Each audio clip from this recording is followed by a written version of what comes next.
Big flix हाजिर level up की episode 15 के साथ। लास्ट एपिसोड के एंड पे हमने देखा था ताइशिक उनको सब कुछ बताता है कि वो क्यों इन सबको मार रहा है। ताइशिक उनसे कहता है, वैसे तो मैं तुम सबको मारना नहीं चाहता, अगर तुम लोग अपना मुंह बंद रखो और जहाँ पर जो कुछ भी हुआ किसी को मत बताओ तो मैं तुम्हें जाने दूंगा। जिनवू से कहता है, मुझे तो नहीं लगता कि तुम हमें यहाँ से जिंदा जाने दोगे, तुम्हारे चेहरे के एक्सप्रेशन देखकर तो लगता है तुम हमें सबक सिखाना चाहते हो और बताना चाहते हो कि यहाँ पर कौन ज्यादा पावरफुल है। तो मैंने अपना फैसला कर लिया है, तो मैं तुम्हारी बात नहीं मानूंगा, मुझे तुम्हारे किसी भी वर्ड पर यकीन नहीं है। अभी थोड़ी देर पहले तुम अपने किए हुए मर्डर को छुपाने के लिए स्टोरीज बना रहे थे और तुम्हें लगता है कि हम लोग तुम्हारी बात मान जाएंगे। और उसी के साथ ताइशिक बड़ी ही स्पीड के साथ जिनवू पर अटैक करने के लिए आगे बढ़ता है। जिनवू भी अपने हंजर को सामने करते हुए उसके अटैक को ब्लॉक करता है। ताइशिक हंसते हुए जिनवू से कहता है, अब इससे कोई फर्क नहीं पड़ता कि तुम लोग मेरी बात मानते हो या फिर नहीं, तुम्हें मुझ पर यकीन है या नहीं, तुम सब लोग मरने वाले हो।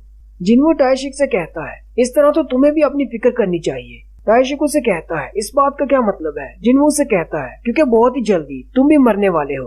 ताइशिक जिनवू से कहता है, मुझे नहीं पता कि तुम्हारी रीअवेकनिंग के बाद तुमने ई रैंक से ऊपर कितने रैंक हासिल किए हैं, लेकिन एक मॉन्स्टर को मारना और एक इंसान को मारना बहुत ज्यादा डिफरेंट होते हैं।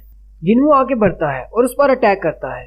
ताइशिक अपनी स्टाइल को इस्तेमाल करते हुए जल्दी से वहाँ से गायब हो जाता है और उसे कहता है, तुम तो बहुत ज्यादा स्लो हो।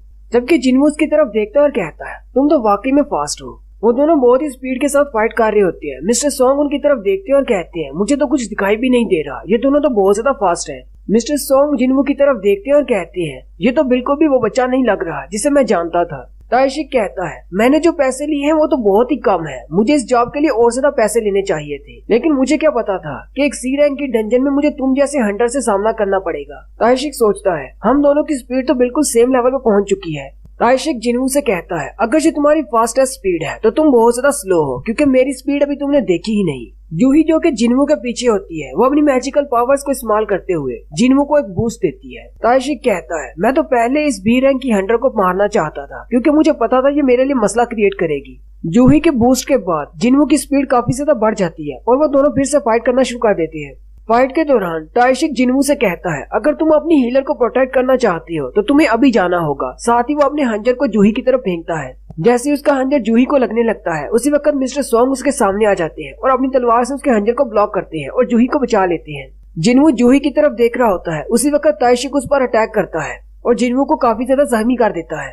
जिनवू के जख्मी होने के बाद जिनवू ताइशिक से कहता है, क्या तुम मुझे मारने का अपनी इंटेंशन को थोड़ा सा कम कर सकते हो? क्योंकि जिनवू के पास एक विंडो ओपन हो जाती है जिसमें उसे कहा जाता है कि अपने दुश्मन को मारो, नहीं तो तुम मारे जाओगे। जिनवू कहता है, मुझे लगता है जब कोई मुझे मारना चाहता है तभी मेरा सिस्टम एक्टिवेट होता है, ये मुझे फिर से कह रहा है कि इस बंदे को मार डालो वरना तुम मारे जाओगे। जिनवू कहता है, अब जबकि सिस्टम ने मुझे कह दिया है, अब तो मुझे इसे मारना ही होगा, चाहे कुछ भी हो जाए। ये देखकर ताइशिक बहुत ज्यादा हैरान हो जाता है और कहता है, मैं एक बी रैंक का हंटर हूँ, मेरे पास एक्सपीरियंस ज्यादा है, मैं एक असैसिन टाइप हूँ, लेकिन फिर भी ये मुझसे डर क्यों नहीं रहा? जिनवू कहता है, मुझे तो अपने सिस्टम का शुक्रिया अदा करना चाहिए, उसने मुझे इसको मारने की एक और वजह दे दी है। पहले इसने जूही को मारने की कोशिश की। साथ ही जिनवू फिर से आगे बढ़ता है और ताइशिक पर अटैक करता है। ताइशिक हंसते हुए उससे कहता है, मुझे लगता है कि तुम मेरे साथ फाइट करके बहुत ज्यादा एक्सपीरियंस हासिल कर सकते हो। जिनवू से कहता है, हाँ ऐसी ही बात है, तुम्हारे साथ फाइट करने में बहुत ही मजा आ रहा है।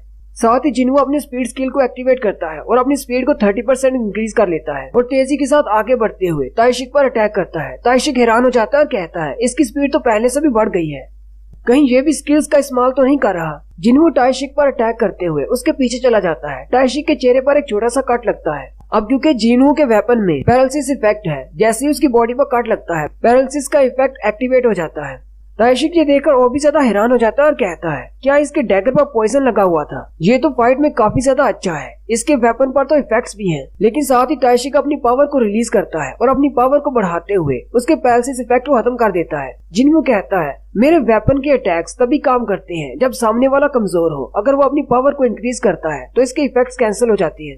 ताइशिक हंसते हुए जिनवू से कहता है, तुमने मुझे अपने इफेक्ट्स दिखाए, चलो मैं तुम्हें अपना एक स्किल दिखाता हूँ। और साथ ही ताइशिक हवा में गायब हो जाता है। ये देखकर जिनवू भी थोड़ी देर के लिए हैरान हो जाता है और कहता है, वो तो बिल्कुल गायब हो गया, मुझे तो महसूस भी नहीं हो रहा। उसी वक्त ताइशिक साइड से उस पर अटैक करता है। जिनवू अपने हंजर को सामने करते हुए उसके अटैक को ब्लॉक कर लेता है। ताइशिक फिर से पीछे हट जाता है और उसे कहता है, तुमने मेरे अटैक को ब्लॉक कर लिया, हालांकि मैंने अपनी सारी सेंसेस को हाइड किया हुआ है। तुम्हारी सेंस तो बहुत ज्यादा शार्प है। ताइशिक उसे कहता है, मेरे स्पेशल मूव को कैमोफ्लेज स्किल कहते हैं। मैंने अपनी बॉडी, अपनी स्मेल और अपने ओरा को मुकम्मल तौर पर खत्म कर लिया है। तुम्हें कुछ भी महसूस नहीं होगा। असैसिन टाइप के बहुत सारे हंटर्स में से सिर्फ चंद एक हंटर्स ऐसे होते हैं जो कि इस स्किल्स को हासिल कर सकते हैं, और आज से पहले किसी को भी इस बारे में नहीं पता कि मेरे पास ऐसे स्किल है, क्योंकि मेरे स्किल को देखने के बाद मैं किसी को भी जिंदा नहीं छोड़ता, इसलिए वो किसी को बता नहीं सकते। जिन्हू अभी उसके सुराग लगाने की कोशिश कर रहा होता है कि उसकी आवाज कहाँ से आ रही होती है। उसी वक्त ताइशिक उसके नीचे से गुजरता है और उसके पाँव के टेंडेंट्स को काट देता है, जिससे जिन्हू के पैर बेकार हो जाते हैं। जिन्हू वहीं पर चिल्लाना शुरू कर देता है। ताइशिक जिन्हू से कहता है, अगर बी रैंक की हीलर तुम्हें डायरेक्टली हील करे तो तुम शायद हील हो सकते हो, लेकिन जितनी दूर वो अभी खड़ी है वहाँ से तुम्हें हील नहीं कर पाएगी। जूही जैसी आगे बढ़ने लगती है, ताइशिक उसे कहता है, अगर तुमने आगे बढ़ने की कोशिश की तो उससे पहले मैं तुम्हें मार डालूंगा। वहीं पर चुपचाप खड़ी रहो, जब तुम्हारी बारी आएगी मैं तुम्हें भी मार डालूंगा। जूही वहीं पर डर कर खड़ी हो जाती है। मिस्टर सोंग कहते हैं, मैं तो बाहर से मदद भी नहीं बुला सकता, और अगर इसी तरह चलता रहा जिन्हू का बहुत ज्यादा ब्लड बह जाएगा और उसका स्टेमिना भी खत्म हो जाएगा और वो मर जाएगा। मिस्टर सोंग अपनी तलवार उठाते हैं और कहते हैं, चलो मैं उसके लिए थोड़ा सा टाइम तो बाई कर सकता हूँ ताकि वो अपनी बॉडी को हील कर सके। जैसे ही वो आगे बढ़ने लगते हैं, ताइशिक उनसे कहता है, क्या तुम्हें लगता है कि मेरे स्किल के सामने तुम्हारी ये कमजोर बॉडी टिक पाएगी? तुम अब बुढ़े हो चुके हो, तुम तो अपनी नॉर्मल स्पीड पर भी नहीं पहुँच सकते।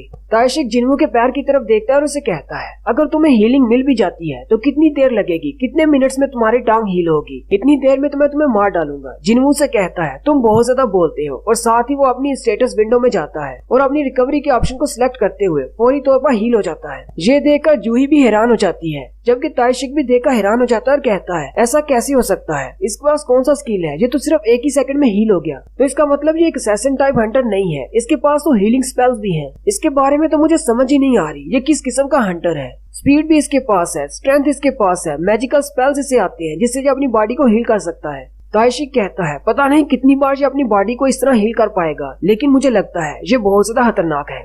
जिन्हू फिर से उठकर खड़ा हो जाता है और कहता है, मुझे लगता है कि मेरा एक और इमोशन मर गया, यानी जिन्हू के अंदर की एक और फीलिंग मर गई। जिन्हू ताइशिक से कहता है, तुम्हारे जैसों पर तो मुझे अपना गुस्सा भी जाया नहीं करना। ये सुनकर ताइशिक गुस्सा हो जाता है और सीधा जिन्हू पर अटैक करने के लिए आगे बढ़ता है, लेकिन जिन्हू अपने डैगर को घुमाते हुए ताइशिक पर अटैक करता है। ताइशिक फौरी तौर पर पीछे हट जाता है। ताइशिक अब की बार हैरान हो जाता है और कहता है, क्या ये वाकई में मेरे कैमोफ्लेज के अंदर से देख सकता है? ताइशिक जल्दी से पीछे की तरफ जंप करता है और उसे कहता है, तुमने मेरी गर्दन पर वार किया, लेकिन जरा भी हिचकिचाए नहीं। इसका मतलब तुम पहले भी किसी इंसान को मार चुके हो। मुझे लगता है कि हम दोनों सेम हैं। हम दोनों ही पहले किसी इंसान को मार चुके हैं और अब किसी इंसान को मारने में हमें डर नहीं लगता। ताइशिक उसे कहता है, अवेकनिंग ने हम इंसानों को बहुत सारी पावर्स दी हैं। अब हमें कानून को मानने की जरूरत नहीं। हम जैसे अवेकनर्स यानी हंटर्स को कानून से डरने की जरूरत नहीं। अगर हम लोग पावरफुल हैं तो हम ही कानून हैं। साथ ही ताइशिक उसे कहता है, इसीलिए मैं अपनी फुल पावर तुम्हें दिखाता हूँ। और वो गायब होकर जिन्हू पर अटैक करने के लिए आगे बढ़ता है। जिन्हू अपनी जगह पर खड़ा होता है और वहीं से खड़े खड़े वो अपने डैगर की मदद से उसके सारे अटैक्स को ब्लॉक कर रहा होता है। ताइशिक कहता है, मुझे लगता है अब मुझे समझ आ चुकी है मैं अपने स्टेल्थ मूव में इसको कैसे दिखाई दे रहा हूँ। मुझे लगता है कि मेरे किलिंग इंटेंट की वजह से इसको पता चल जाता है कि मैं कहाँ पर हूँ। मुझे इस फ्लो को तोड़ना होगा। मुझे नहीं लगता कि इसको एग्जैक्टली पता है कि मैं कहाँ से अटैक करने वाला हूँ। ये तो सिर्फ मेरे किलिंग इंटेंशन को देख रहा है। जिन्हू जो कि अभी तक अपना सर झुकाकर खड़ा होता है, वो अपनी आंखें खोलता है और उसके साथ एक और विंडो ओपन होती है जिसमें उसका एक नया स्किल एक्टिवेट होता है जो कि किलिंग इंटेंट होता है। जैसे कि वन पीस में मंकी डी लूफी अपनी हाकी इस्तेमाल करता है, बिल्कुल वैसे ही जिन्हू जैसे ही अपनी आंखें खोलता है एक प्रेशर क्रिएट होता है। सामने वाले को महसूस होता है कि अब वो मरने वाला है। ताइशिक को ऐसे महसूस होता है जैसे वो पानी में धंसता जा रहा होता है। हर तरफ से उसे ब्लैक शेडो अपने अंदर कवर कर रहा होता है। जिन्हू सामने की तरफ देखकर बहुत ज्यादा घबरा जाता है और कहता है, आखिर ये है क्या चीज? डार्कनेस मुझे कवर करती जा रही है। क्या ये सिर्फ इसका शेडो है? ताइशिक अभी वहीं पर खड़ा ये सब कुछ महसूस कर रहा होता है। उसी वक्त जिन्हू का हंजर आकर उसके सीने में धंस जाता है। ताइशिक के मुंह से ब्लड निकलना शुरू हो जाता है। ताइशिक उसे कहता है, आखिर तुम हो क्या चीज? ताइशिक की पूरी बॉडी ब्लड से कवर होती है और वो नीचे बैठ जाता है। ताइशिक उसे कहता है, मैं कमजोर हूँ, इसलिए मुझे पता है कि अब मेरी मौत आ चुकी है, लेकिन मरने से पहले मैं तुमसे एक सवाल पूछना चाहता हूँ। तुम हो क्या?